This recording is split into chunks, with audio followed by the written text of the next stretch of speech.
Assalamualaikum warahmatullahi wabarakatuh. Perkenalkan, kami dari kelompok 1 yang akan membawakan materi tentang konsep perkembangan individu. Baiklah, langsung saja. Perkembangan individu. Perkembangan dapat diartikan sebagai perubahan yang sistematis, progresif, dan berkesinambungan dalam diri individu sejak lahir hingga akhir hayatnya, atau dapat diartikan pula sebagai perubahan-perubahan yang dialami individu menuju tingkat kedewasaan atau kematangannya. Sistematis adalah perubahan dalam perkembangan atau bersifat saling ketergantungan atau saling mempengaruhi antara suatu bagian dengan bagian lainnya, baik kesatuan yang harmonis. Contoh, kemampuan berbicara seseorang akan sejalan dengan kematangan dalam perkembangan intelektual atau kognitifnya. Kemampuan berjalan seseorang akan seiring dengan kesiapan otot-otot kaki. Begitu juga ketertarikan seseorang remaja terhadap lawan jenis akan seiring dengan kematangan organ seksualnya. Progresif berarti perubahan yang terjadi bersifat maju, meningkat, dan meluas, baik secara kuantitatif maupun kualitatif. Contoh, perubahan proporsi dan ukuran fisik dari pendek menjadi tinggi, dari kecil menjadi besar. Perubahan pengetahuan dan keterampilan dari sederhana sampai yang kompleks. Contohnya, mulai dari mengenal huruf sampai dengan kemampuan membaca buku. Setelah akan dilanjutkan dengan teman anggota kelompok saya. Ya, terima kasih. Assalamualaikum warahmatullahi wabarakatuh. Nama saya Budi Apandi. Saya dari akan melanjutkan materi dari teman saya, yaitu ciri-ciri perkembangan individu. Perkembangan individu berikut. Yang pertama, terjadinya di berat badan dan tinggi badan. Sedangkan fisikisnya seperti berbicara dan berpikir. Selanjutnya, terjadinya perubahan dalam proporsi fisik seperti proporsi tubuh dan perubahan sesuai dengan fase perkembangannya. Sedangkan fisikisnya seperti perubahan imajinasi dari fantasi ke realistis. Selanjutnya, lenyapnya tanda-tanda yang lama. Yang pertama itu fisik, seperti rambut-rambut halus dan gigi susu, kelenjar timus dan kelenjar tinea. Fisikisnya seperti lenyapnya masa mengocek, perilaku impulsif. Selanjutnya, diperolehnya tanda-tanda baru. Dari segi fisiknya seperti pergantian gigi dan karakteristik seks pada usia remaja, seperti kumis dan jakun pada laki-laki, dan tumbuh payudara dan menstruasi pada wanita, tumbuh uban pada masa tua. Sedangkan fisikisnya seperti perkembangan rasa ingin tahu, terutama yang berkaitan dengan seks, ilmu pengetahuan, nilai-nilai moral, dan keyakinan beragama. Selanjutnya, prinsip perkembangan individu. Yang pertama itu, perkembangan merupakan proses yang tidak pernah berhenti. Yang kedua, semua aspek perkembangan saling berhubungan. Yang ketiga, perkembangan terjadi pada tempo yang berlainan. Yang ketiga, setiap fase perkembangan mempunyai ciri-ciri khas. Selanjutnya, setiap individu normal akan mengalami tahap perkembangan. Selanjutnya, perkembangan mengikuti pola atau arah tertentu. Ya, materi selanjutnya akan dibawakan oleh teman saya, yaitu bagaimana pola atau arah perkembangan individu. Terima kasih. Ya, terima kasih atas kesempatannya. Perkenalkan, saya Ahmad Syukran. Saya akan melanjutkan pemaparan materi mengenai arah dan pola perkembangan. Perkembangan itu mengikuti pola atau arah tertentu, artinya perkembangan terjadi secara teratur. Hasil perkembangan dari tahap sebelumnya merupakan syarat bagi perkembangan selanjutnya. Kemudian arah atau pola perkembangan itu ditemukan oleh Yelon dan Wettstein pada tahun 1977 yang terbagi dari beberapa tahap. Yang pertama, cephalocaudal dan proximal distal. Maksudnya adalah perkembangan manusia itu dari kepala ke kaki atau cephalocaudal, kemudian dari tengah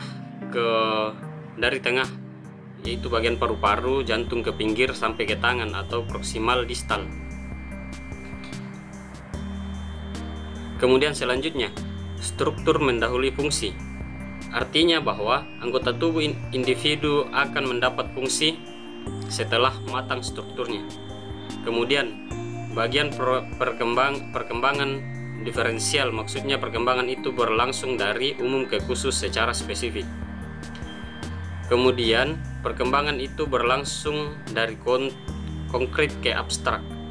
Maksudnya perkembangan itu berproses dari kemampuan berpikir yang konkret, objeknya tampak, menuju ke abstrak atau objek yang tidak tampak. Kemudian perkembangan itu berlangsung dari egosentrisme menuju ke perspektifme.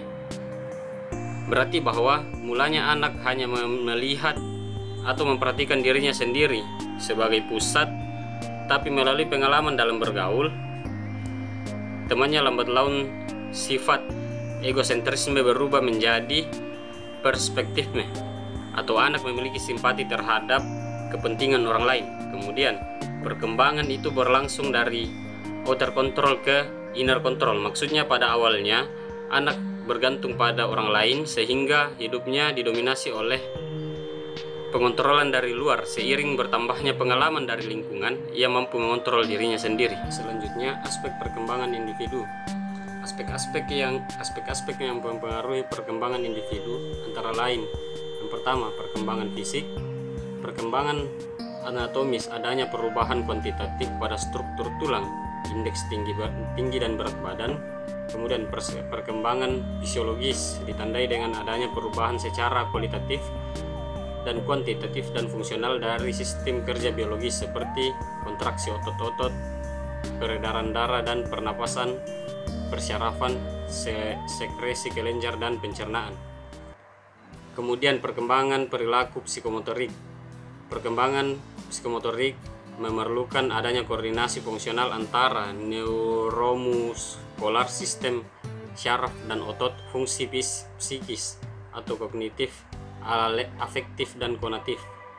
Dua prinsip utama dalam perkembangan psikomotoris yaitu bahwa perkembangan itu berlangsung dari sederhana kepada yang kompleks. 2. Dari yang kasar dan global atau gross body movements kepada yang halus dan spesifik dan terkoordinasi atau finally coordinate movements.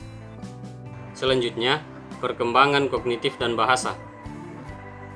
Kemampuan berbahasa merupakan kemampuan yang membedakan antara manusia dan hewan. Melalui bahasa, manusia mengkodifikasi, mencatat, menyimpan, dan mengekspresikan serta mengkomunikasikan berbagai informasi baik secara bentuk lisan, tulisan, gambar, lukisan, gerak-gerik, dan mimik serta simbol ekspresif lainnya. Kemudian perkembangan kognitif yaitu yang pertama, kapasitas menggunakan hipotesis, yaitu kemampuan berpikir mengenai suatu khususnya dalam hal pemecahan masalah dengan menggunakan anggapan dasar yang relevan dengan lingkungan yang direspon, dan kapasitas menggunakan prinsip-prinsip abstrak.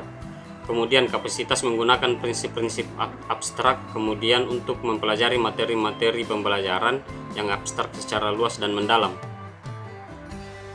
Kemudian selanjutnya perkembangan moral, sosial, dan keagamaan. Yang pertama, perkembangan perilaku sosial. Sejak individu dilahirkan ke muka bumi ini, ia telah mulai belajar tentang keadaan lingkungan sosialnya. Pada awalnya, ia mempelajari segala yang terjadi dalam lingkungan keluarganya. Ia meniru, mengidentifikasi, dan mengamati segala sesuatu yang ditampilkan orang tuanya dan anggota keluarga lainnya. Selanjutnya, mempelajari keadaan-keadaan di luar rumah, baik yang menyangkut nilai norma kebiasaan yang ada di dalam masyarakat. Akhirnya, ia menyadari bahwa dirinya merupakan bagian dari masyarakat dan dituntut untuk berperilaku dan sesuai dengan tuntutan masyarakat.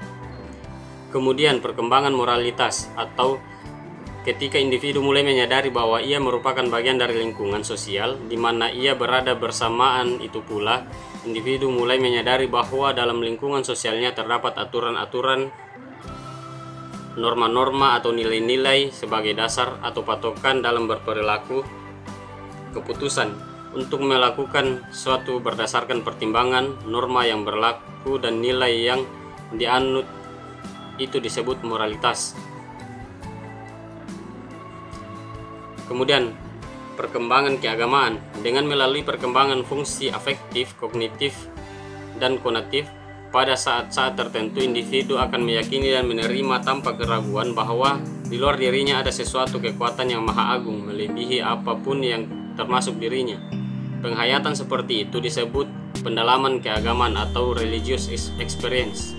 Selanjutnya perkembangan emosi dan kepribadian. Aspek perkembangan emosial dari suatu perilaku pada umumnya selalu melibatkan 3 variabel, yaitu 1. Rangsangan yang menimbulkan emosi atau stimulus, kemudian perubahan fisiologis yang terjadi pada individu, dan pola sambutan yang mungkin dirubah dan dipengaruhi adanya variabel yang ke-1 atau stimulus dan yang ketiga atau respons. Sedangkan variabel kedua merupakan yang tidak mungkin dirubah karena terjadinya pada individu secara mekanis.